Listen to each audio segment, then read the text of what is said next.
സുഹൃത്തുക്കളെ, Wilson world വൈഡിലേക്ക് സ്വാഗതം. ഇന്നത്തെ വീഡിയോ കൊളത്തൂപ്പുഴയിലെ ഫോറസ്റ്റ് മ്യൂസിയമാണ്. കൊല്ലം ജില്ലയിലാണ് കൊളത്തൂപ്പുഴ സ്ഥിതി ചെയ്യുന്നത്. തിരുവനന്തപുരം തെങ്കാശി റോഡ് സൈഡിലാണ് ഈ മ്യൂസിയം. അവിടോട്ട് പ്രവേശിക്കുമ്പോൾ നമ്മളെ ആദ്യം സ്വാഗതം ചെയ്യുന്നത് ഒരു ആനയുടെ രൂപമാണ്. കമ്പി കൊണ്ടുള്ള ഗ്രില്ലുണ്ടാക്കിയിട്ട് അതിനകത്തും മെറ്റൽ നിറച്ചാണ് മനോഹരമായ ഈ ആനയെ നിർമ്മിച്ചിരിക്കുന്നത്. എന്റെ കൂടെ വന്ന ടീമിനെ ആനയുടെ മുമ്പിൽ നിർത്തി ഒരു ഫോട്ടോ എടുത്തു. ഈ മ്യൂസിയത്തിൽ ആദ്യം നമ്മൾ സന്ദർശിക്കുന്നത് ടിംബർ ഗാലറിയാണ്. തടിയെ പറ്റിയുള്ള സർവ്വ വിവരങ്ങളും അവിടെ കിട്ടും. വ്യത്യസ്തങ്ങളായ മരങ്ങളുടെ ഹൊറിസോണ്ടലും വെർട്ടിക്കലും ഉള്ള പീസുകൾ കൊടുത്തിട്ടുണ്ട്. ഒപ്പം അതിന്റെ ഡീറ്റെയിൽസും നൽകിയിട്ടുണ്ട്. കേരള ഫോറസ്റ്റ് ഡിപ്പാർട്ട്മെന്റിന്റെ കീഴിലുള്ള ആദ്യത്തെ മ്യൂസിയവും ഏറ്റവും വലിയ മ്യൂസിയവുമാണിത്. നമ്മളിപ്പോൾ കാണുന്ന വ്യത്യസ്തമായ മരങ്ങളാണ്. പേഴ് പോലെ ഒരിക്കൽ സുലഭവും ഇപ്പോൾ അപൂർവമായ മരങ്ങളുണ്ട്. ഇതൊരു മഹാഗണിയാണ്. എല്ലാ മരങ്ങളുടെയും പേര് അതിന്റെ അടിയിൽ എഴുതി വെച്ചിട്ടുണ്ട്. വളരെ വ്യത്യസ്തമായ മരങ്ങൾ ഇങ്ങനെ കാണുവാനായിട്ട് സാധിച്ചു എന്നുള്ളതാണ് എടുത്തു പറയേണ്ട ഒരു നേട്ടം. നമ്മൾ മുന്നോട്ട് പോകുമ്പോൾ വനത്തിലുള്ള പല ജീവികളുടെ രൂപങ്ങളൊക്കെ ഉണ്ടാക്കി വെച്ചിരിക്കുന്ന കാണാം. ഇനിയും മുന്നോട്ട് പോകുമ്പോൾ ഏറ്റവും രസകരമായ കാഴ്ച കാണാൻ പറ്റും. അതായത് ഇവിടുത്തെ ഏറ്റവും ആകർഷണീയമായ ഒരു സ്റ്റാച്ചു ഉണ്ട്. ആ സ്റ്റാച്ചു ഒരു ടൈഗർ രണ്ട് കാലിൽ നിന്ന് നമ്മളെ സ്വാഗതം ചെയ്യുന്ന ഒരു സീനാണ്. ആ ടൈഗർ ചേട്ടനാണ് ആ മുമ്പിൽ നിൽക്കുന്നത്. നമ്മൾ ഇവിടെ നിന്ന് കേരളം എന്ന പേരിലുള്ള എക്സിബിഷൻ റൂമിലോട്ടാണ് പ്രവേശിക്കുന്നത്. പോകുന്ന വഴിക്ക് പാതിരി എന്ന പേരിലുള്ള ഒരു മരം കണ്ടു. നമ്മുടെ പള്ളിയിലച്ചന്മാരുടെ പേരിന് തുല്യമുള്ള പേരാണല്ലോ. കേരളത്തിന്റെ സെഷനിൽ പ്രകൃതി സ്നേഹികളായ കുറെ ആൾക്കാരുടെ ഫോട്ടോകളുണ്ട്.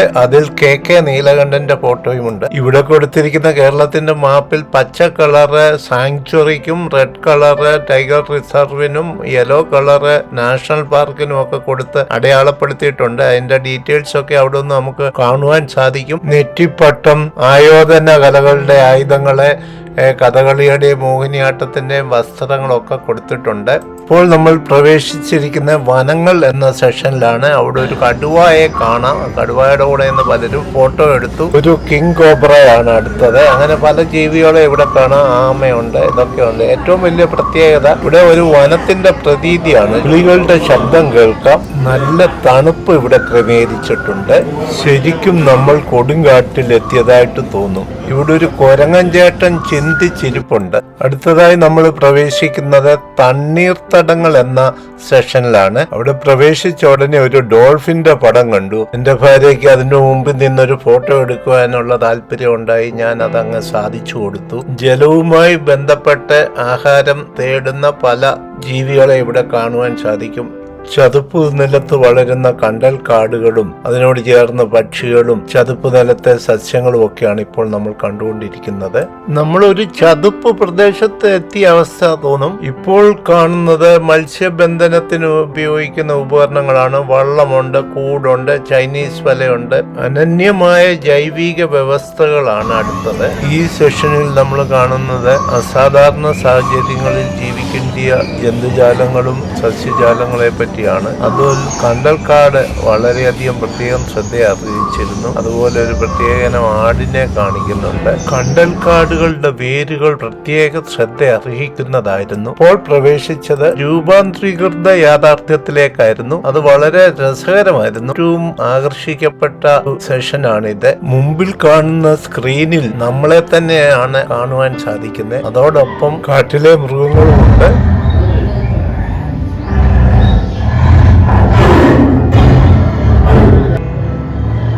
ടൈഗർ പോയപ്പോൾ കുറുക്കൻ വന്നു. പിന്നീട് ഡൈനസോറുകൾ വന്നു.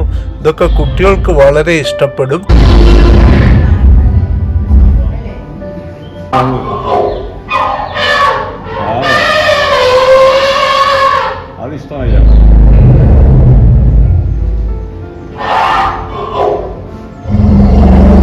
കാട്ടുപോത്തിന് ശേഷം ആരും വന്നില്ല. അതിനാൽ ക്യാമറയുമായി നിൽക്കുന്ന ഞങ്ങളെ കാണാം. എനിക്ക് ഒരു കാര്യം തീർത്ത് പറയാൻ സാധിക്കും.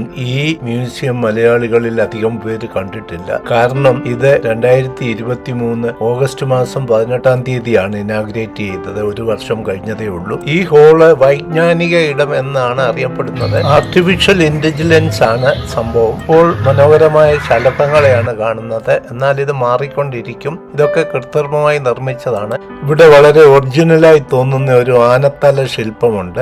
അതിന്റെ കീഴിൽ നിന്ന് ഞങ്ങൾ കുറെ ഫോട്ടോകൾ എടുത്തു. കോഴഞ്ചേരി സെന്റ് തോമസ് കോളേജിലെ 1977-79 pre degree first group Hindi ബാച്ചാണ് ഞങ്ങൾ. ഇവിടെ ഊഞ്ഞാലാടുവാനും കുഞ്ഞുങ്ങൾക്ക് കളിക്കുവാനുള്ള സംവിധാനങ്ങളും ക്രമീകരിച്ചിട്ടുണ്ട്. ഞങ്ങളുടെ ആൾക്കാരിൽ ചിലർക്ക് ബാല്യകാല ഓർമ്മകളൊക്കെ വന്നു. അവരെ ഒറ്റയ്ക്കും പെട്ടയ്ക്കും ഒക്കെ ഊഞ്ഞാലാടുവാനായിട്ട് ശ്രമിച്ചു. എല്ലാവരും ഒരു ചെറുപ്പകാലത്തെ ഓർമ്മകളിലേക്ക് പ്രവേശിച്ചതുപോലെ തോന്നി. വളരെ രസകരമായിട്ട് ആൾക്കാര് തമാശൊക്കെ പറഞ്ഞ് സമയം ചെലവഴിച്ചു. സുഹൃത്തുക്കളെ, കാഴ്ചകൾ അവസാനിക്കുന്നില്ല. ഇവിടെ നിന്ന് നമ്മളൊരു വനവാസിയുടെ കുടിലിലേക്കാണ് പ്രവേശിച്ചത്. അത് ഒരു കുടിലിന്റെ മാതൃകയും അവിടുത്തെ ഉപകരണങ്ങളും ഉണ്ട്. ഒപ്പം വ്യത്യസ്തമായ വനവാസികളുടെ ഫോട്ടോകളും അവരുടെ ജീവിത രീതികളും അവരുടെ ഹിസ്റ്ററിയും ഒക്കെ അടങ്ങുന്ന ഡീറ്റെയിൽസും അവിടെ പ്രദർശിപ്പിച്ചിട്ടുണ്ട്. കേരളത്തിന്റെ ഒരു മാപ്പിൽ അക്കമിട്ട് ഓരോ ട്രൈബൽസും എവിടെയാണെന്നുള്ളത് കാണിക്കുന്നുണ്ട്. ഇവിടെ കാണുന്നത് മറ്റൊരു ഹട്ടിലെ കാഴ്ചകളാണ്. അവിടെ ട്രൈബൽസിന്റെ രൂപങ്ങള് കമ്പികൾ ഉപയോഗിച്ച് ഉണ്ടാക്കി വെച്ചിരിക്കുന്നുണ്ട്. അത് കാണുവാൻ നല്ല രസമുണ്ട്. നല്ല ഭംഗിയായിട്ടാണ് അത് അറേഞ്ച് ചെയ്തിരിക്കുന്നത്. അവരുടെ ജീവിത രീതിയൊക്കെ അവിടെ കാണിക്കുന്നുണ്ട്. പ്രകൃതിയും വനവും അതിനെപ്പറ്റി മനസ്സിലാക്കുവാനൊക്കെ താല്പര്യമുള്ളവർക്ക് ഏറ്റവും പ്രയോജനപ്പെടുന്ന ഒരു മ്യൂസിയമാണിത്. ഞങ്ങളുടെ ടീം നന്നായി എൻജോയ് ചെയ്തു. ഇവിടെ ഒരു ഭക്ഷണശാലയുണ്ട്. അവിടെ സാൻഡൽവുഡും സോപ്പും തേനും ഒക്കെ കിട്ടും. അതിന്റെ മെയിൻ ഷോപ്പ് ഓപ്പോസിറ്റിൽ വേറൊരു വലിയ ഷോപ്പുണ്ട്. കൂടാതെ ഭക്ഷണവും അവിടെ നിന്ന് ലഭിക്കും. നല്ല ഭക്ഷണമാണ്.